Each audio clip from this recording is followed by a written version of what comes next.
সুপ্রিয় দর্শক আসসালামু আলাইকুম। চলে আসলাম আরও একটি রেসিপি নিয়ে। আমি আজকে করে দেখাবো অসম্ভব মজাদার বাংলাদেশের চাইনিজ রেস্টুরেন্ট স্টাইলে ক্যাশনাট সালাদ। এটা ছোট বড় সবারই খুবই পছন্দের একটা খাবার। আর চাইনিজে যাবেন এটা খাবেন না এটা তো হয়ই না। আমার বাসারও সবার খুবই পছন্দ। তাহলে চলুন কী কী লাগছে আমরা দেখে নিই। এখানে লাগছে মুরগির তুজা মাংস, হাড় ছাড়া। আপনি রান থানের মাংসও নিতে পারেন, সমস্যা নেই। নিয়েছি চিংড়ি মাছ, ক্যাশনাট, 2 রকমের ক্যাপসিকাম, শসা, গাজর, টমেটো, লেবু আর একটা মরিচ আমি কুচি করে নিয়েছি। আমি এখন মাংসটাকে ম্যারিনেট করে নিব। আমি এখানে হাফ চা চামচ আদা রসুনের পেস্ট দিয়ে দিলাম, হাফ চা চামচ গোলমরিচের গুঁড়া, 1 চা চামচ সয়া সস, হাফ চা চামচ লবণ, একটা ডিম। আমি এখানে মরিচ দেব খুবই অল্প, চা চামচের 4 ভাগের 1 ভাগ দিব মরিচের গুঁড়া। এটা আপনাদের স্বাদ মতো নিয়ে নেবেন। দিয়ে দেব 1 চা চামচের মতো লেবুর রস। দিয়ে আমি এখন এটাকে একটু ভালো করে মাখিয়ে নিব।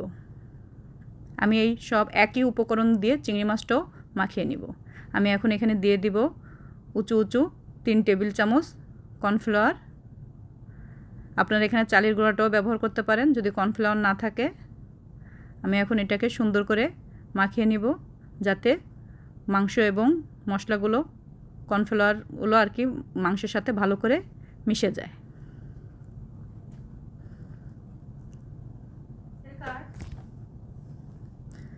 আমি এই যে একই উপকরণগুলো দিয়ে চিংড়ি মাছটাও মাখিয়ে নিলাম। আমি একটা সস তৈরি করে নিলাম হাফ কাপ টমেটো সস, নিব half cup sweet chilli sauce, 1 table চামচ সয়া সস, 2 টেবিল চামচ ভিনেগার দিয়ে আমি একটা সস তৈরি করে নেব। সবগুলো সস একসাথে দিয়ে আমি এটাকে এই যে মিশিয়ে নিচ্ছি। একটা প্যান বসিয়ে দিয়েছি আমি। এখন আমি বাদামগুলো হালকা আঁচে ভেজে নিব। অবশ্যই খেয়াল রাখবেন যাতে বাদামগুলো পুড়ে না যায়। হালকা আঁচে বাদামগুলো ভেজে নেবেন সুন্দর করে। আমার বাদামগুলো ভাজা হয়ে গিয়েছে প্রায়। তুলে নেব বাদামগুলি। এই একই তেলের ভিতরে আমি মুরগির মাংসটাও ভেজে নেব। মুরগির মাংসটা অবশ্যই মিডিয়াম আঁচে ভাজবেন যাতে মাংসগুলো খুব সুন্দর ক্রিস্পি হয়। সেভাবে মিডিয়াম আঁচে বেশ কিছুক্ষণ ধরে ভেজে নিতে হবে। আমি সবগুলো দিয়ে দিলাম। আর এগুলো ভাজার পরে আপনি চামচ দিয়ে ভেঙে নিতে পারবেন সুন্দরভাবে, কারণ ক্রিস্পি থাকে। একটু চামচ দিয়ে নাড়াচাড়া দিলেই ভেঙে যায় সুন্দর। তো আমি সবগুলো এরকম সুন্দর করে লাল লাল করে ভেজে নেব। অবশ্যই খেয়াল রাখবেন যাতে মাংসটা একটু ক্রিস্পি হয়। যদি আপনি বেশি ক্রিস্পি খেতে চান তাহলে একবার ভেজে একটু ঠান্ডা হওয়ার পরে আরেকবার ভেজে নেবেন, তাহলে ওটা আরও বেশি ক্রিস্পি হবে। এই যে আমার ভাজা হয়ে গিয়েছে। আমি এই তেলের ভিতরেই আবার চিংড়ি মাছগুলো ভেজে নেব। চিংড়ি মাছটা আপনাদের ইচ্ছা হলে দেবেন, না হলে না, শুধু মুরগির মাংসটা দিয়েই করবেন। সেটাও খুবই টেস্ট হয় খেতে, অসম্ভব মজা লাগে খেতে। আপনারা অবশ্যই আমার এই রেসিপি ফলো করে ট্রাই করে দেখবেন। যদি আপনারা তৈরি করেন তাহলে আমাকে অবশ্যই জানাবেন কেমন হয়েছে খেতে। এই যে আমার সব ভাজা হয়ে গেছে। আমি আর একটা কড়াই বসিয়ে দিয়েছি। আমি এখানে 1 টুকরা বাটার দিয়ে দিব। 1 টুকরা বাটার দিয়ে দিলাম। এখন এই বাটারটা আমি একটু গলিয়ে নিব। এখানে বাটারের পরিবর্তে আপনি অলিভ অয়েলও দিতে পারেন। দিয়ে দিব গাজর কুচিটা। গাজরটা একটু শক্ত, যার কারণে গাজরটা দিয়ে দিলাম আগে। এটা আমি একটু নেড়ে চেড়ে নিব। অবশ্যই খেয়াল করবেন যাতে এখন চুলার ফ্লেমটা যাতে ফুল ফ্লেমে থাকে।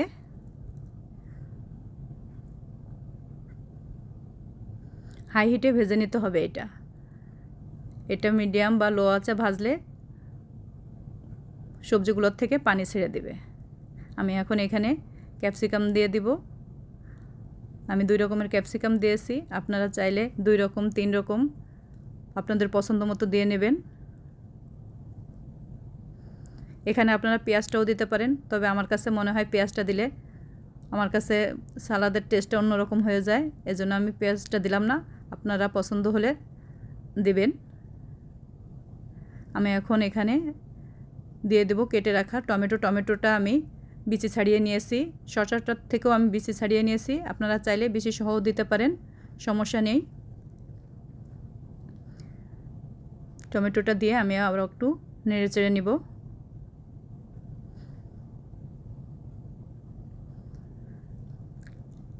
এখন আমি এখানে দিয়ে দিব 1 চা চামচ গোলমরিচের গুঁড়া, দিয়ে দেব 1/2 চা চামচ লবণ, কারণ সয়া সসে লবণ আছে, এর জন্য একটু সয়া সস দিয়ে দেব এখানে। আপনারা লবণটা চেখে দেখে তারপরে দেবেন।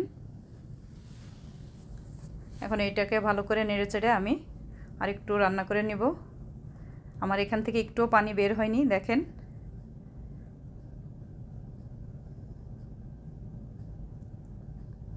আমি এখন এখানে দিয়ে দিব সসটা, যে সসটা আমি সবগুলো সস একসাথে মিশিয়ে রেখেছি, ওটা দিয়ে আমি আর কিছুক্ষণ একটু রান্না করে নেব, কয়েক সেকেন্ড।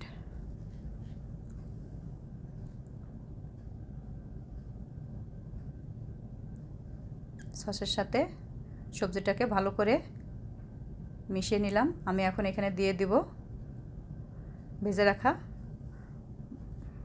বাদামগুলি আর কি, এটির সাথে এখন আমি মিশিয়ে দিব। এটা অবশ্যই খেয়াল রাখবেন যাতে সবজিটা একটা ক্রাঞ্চি ক্রাঞ্চি ভাব থাকে, বেশি নরম হয়ে গেলে এই সালাডটা খেতে মজা লাগবে না।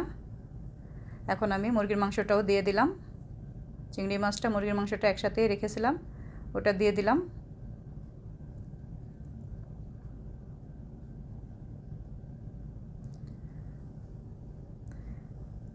এখন এটা ভালো করে নাড়িয়ে আমি চুলার জালটা বন্ধ করে দিয়েছি। এখন দিয়ে দিলাম কাঁচামরিচটা দিয়ে আমি এখন শসাটা দিয়ে দিব এখানে।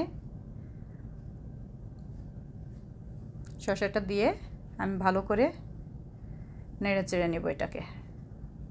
এটা গরম গরম পরিবেশন করবেন, খেতে সেরকম স্বাদ, খুবই মজাদার এই খাবারটা, মুখে লেগে থাকার মতো। আর চাইনিজ রেস্টুরেন্টে যে এটা খাওয়া হবে না, এটা ভাবাই যায় না।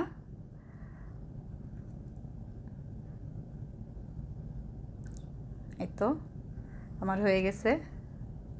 আমি এখন দেখেন উঠাই দেখাচ্ছি আপনাদের কতটা সুন্দর হয়েছে। আমাকে অবশ্যই আপনারা জানাবেন কেমন হয়েছে আমার রেসিপিটা। আপনাদের যদি ভালো লাগে অবশ্যই আমাকে লাইক, কমেন্ট এবং শেয়ার করে জানাবেন।